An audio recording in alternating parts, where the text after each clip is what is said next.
I am Reed, I am 27. Just an average dude. I've made tons of money mistakes in my 20s, and now I want to share everything I've learned to help you take control of your finances and your life. So I was watching some analysis the other day about what is going on in the world right now, and honestly, it got me thinking a lot about my own money situation. You know how it is, you are just scrolling online and you hit some video or article that makes you stop and go, oh crap, this is actually serious. I had one of those moments. A lot of people have been talking about the possibility of a stock market crash coming at some point, and not just like a minor dip. I am talking about something bigger, something that could really mess with people's savings, their retirement accounts, their sense of financial security. Now, I am not here to scare you because I hate that kind of content. You know, the doomsday influencers who shout at you about the end of the world and then try to sell you gold coins or some overpriced course about surviving the apocalypse. That is not my style. I am just a regular guy trying to figure things out, same as you. But here's the thing. When I look at what is happening in the world right now, I can help but notice some patterns that remind me of the stories I've read about previous crises. You've got geopolitical tensions in the Middle East that are not going away. You've got supply chains that are still messed up from everything that has happened over the past few years. You've got energy prices going up faster than most people realize. And you've got a stock market that honestly feels like it is running on vibes more than actual fundamentals. Let me break down what I mean, because I think it is important to understand this stuff, even if you are not a finance expert. I am definitely not one. First off, the situation in the Middle East is way more serious than most people realize. We've been hearing about tensions with Iran for years and years. It is one of those things that has been in the background for so long that a lot of people just tune it out. But the reality is that this region controls something that literally every single one of us depends on every single day: energy, oil, natural gas. The stuff that powers our cars, heats our homes, and makes the entire global economy go round. And here's the part that really gets me. There is this narrow waterway called the Strait of Hormuz. I didn't even know what it was until a few years ago, to be honest with you. But basically, it is this little stretch of water where a massive chunk of the world's oil supply has to pass through.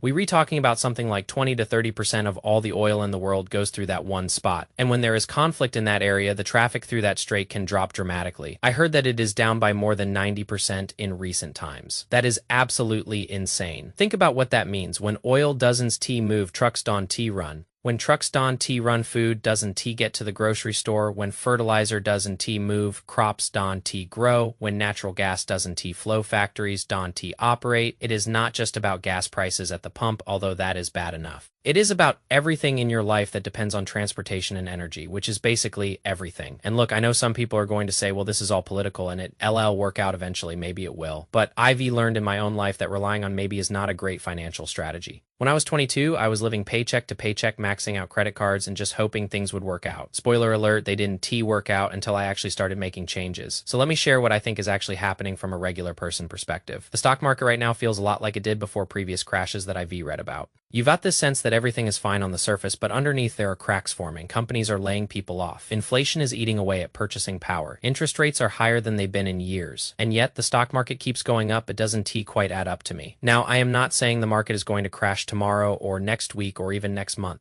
I have no crystal ball, and anybody who tells you they know exactly when is probably trying to sell you something, but I do think we're heading into a period where things could get really rocky. And the question is, what are you doing right now to prepare? Let me tell you about some of the mistakes I made when I was younger that I hope you can avoid. Back in my early 20s, I had zero savings, like zero. I thought as long as I had enough money in my checking account to pay my bills that month, I was doing fine. I didn't have an emergency fund. I didn't have any investments. I didn't have a plan for anything. I was just kind of floating through life hoping that everything would work out, and for a while it did, but then something unexpected happened. My car broke down, and I needed like $1,500 to fix it. I didn't have that money, so I put it on a credit card. And that started a cycle of debt that took me years to get out of. The point is, life happens, and when you are not prepared, even a small setback can turn into a major disaster. Now, imagine what happens when not just your car breaks down, but the entire economy stumbles. When prices go up and your paycheck doesn't when the stock market drops and your retirement account loses value, when suddenly the safety nets you thought were there aren't as strong as you believed. That is why I've been thinking a lot about what I call in-case scenarios.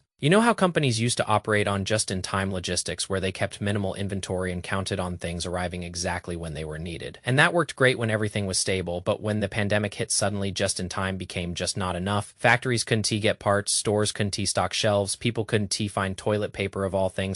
The same principle applies to personal finance. You can just coast on the assumption that everything will be fine. You need to have a plan for when things aren't fine. So here's what I've actually been doing with my own money and my own life to prepare for what might be coming. Number Number 1. I've been building up my emergency fund way beyond what I used to think was enough. Most financial experts will tell you to save 3 to 6 months of expenses. That is good advice for normal times, but I don't think we in normal times. I've been working toward having closer to 12 months of expenses saved up. Now I know that sounds like a lot, and it is, but for me, the peace of mind is worth it. Knowing that if I lose my job or if prices keep going up or if something unexpected happens, I've got a cushion to fall back on. That is worth more than any potential investment return. Number 2, I've been getting more conservative with my investments. Now, I am not saying sell everything and hide your money under the mattress, but I have shifted some of my portfolio away from high-risk stocks and into more stable assets. I've also been buying some physical precious metals. Not because I think the world is ending, but because throughout history gold has held its value when other things haven't. It is a hedge, not a get-rich-quick scheme. Number 3, I've been paying attention to my actual spending habits. Inflation has been no joke. The same groceries that cost me $100 a year ago now cost me $130 or $140. Gas is more expensive, rent is more expensive, everything is more expensive, but I noticed that a lot of my spending was going to things I didn't really need. Subscriptions I forgot about, takeout I didn't really enjoy, stuff I bought out of boredom or habit, so I did a spending audit and cut out everything that wasn't adding real value to my life. It wasn't fun, but it freed up a lot of money that I could put towards savings and debt payoff. Number 4, I've been thinking about income diversification. If you only have one source of income and that source dries up, you are in trouble. I've been working on building side hustles and passive income streams, nothing crazy, just little things that add up over time. Freelance work, a small online business, some dividend-paying stocks. The goal is to get to a point where if I lost my main job, I'd still have money coming in from other places. Number 5, I've been learning about what is actually going on in the world. I used to ignore news about geopolitics and economics because it felt boring and irrelevant to my daily life. But it is not irrelevant. The decisions made by world leaders affect the price of everything you buy. The conflicts happening thousands of miles away affect your job, your savings, your future.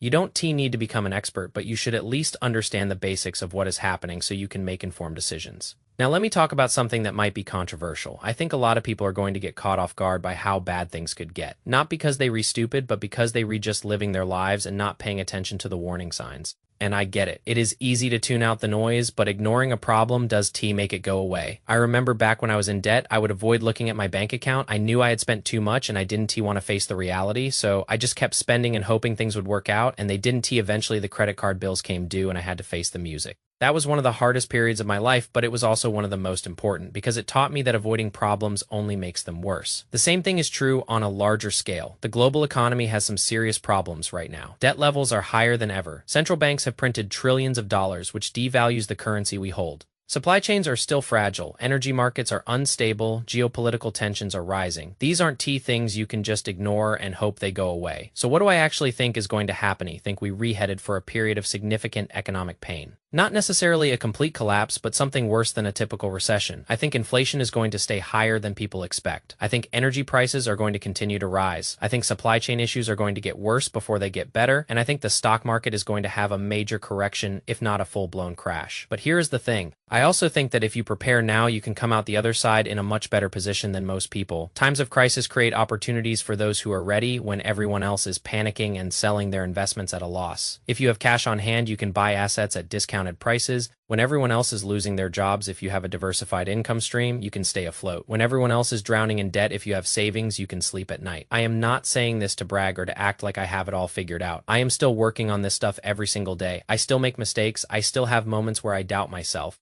But I've learned enough to know that being prepared is better than being surprised. Let me share one more story that I think illustrates this whole thing really well. A few years ago, I had a friend who thought he was invincible financially. He had a good job, good income, and he spent like it would never end. He bought a fancy car he didn't need. He went on expensive vacations he couldn't really afford. He invested in risky stocks without understanding what he was buying. And then the economy hit a rough patch and he lost his job. Within 3 months, he was broke. His car got repossessed. He had to move back in with his parents. It was brutal to watch because he was a smart guy. He just never prepared for the possibility that things could go wrong. I don't want that to be you, and I don't want that to be me. That is why I am doing what I am doing now. Saving more, spending less, investing carefully, learning constantly, diversifying my income, building real skills, staying informed. It is not glamorous. It is not exciting, but it is necessary. And look, I know some of you are probably thinking this sounds like doom and gloom, but I actually feel hopeful about the future. I feel like we have more control than we realize. The choices we make today determine where we be 5 years from now, and if we make smart choices now, even if things get rough, we